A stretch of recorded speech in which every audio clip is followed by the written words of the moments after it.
ৰূপহীহাটত ভয়ংকৰ পথ দুৰ্ঘটনা।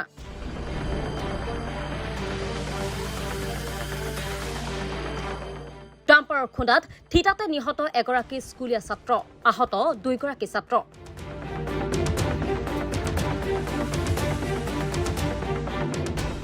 ৰূপহীহাট বজাৰৰ মাজমজিয়াত ডাম্পাৰে মহতিয়াই নিয়ে তিনিগৰাকী স্কুলীয়া ছাত্ৰক। ডাম্পাৰৰ খুন্দাত থিতাতে নিহত এগৰাকী ছাত্ৰৰ লগতে গুৰুতৰভাৱে আহত হয় দুগৰাকীকৈ ছাত্ৰ।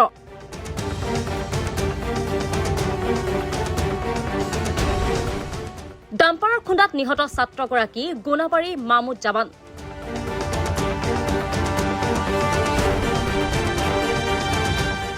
আহত ছাত্ৰ দুগৰাকী ক্ৰমে গোনাবাৰী ইক্ৰামুল হক আৰু গেৰেকীৰ ইফতাৰিক আহমেদ।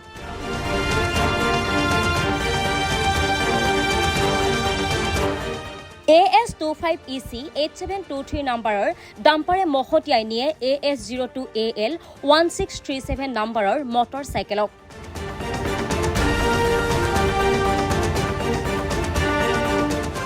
আহতদ্বয়ক নগাঁও মেডিকেল কলেজত ভৰ্তি কৰোৱাই ঘটনাস্থলীত ৰূপহীহাট আৰক্ষী উপস্থিত হৈ তদন্ত অব্যাহত ৰাখে।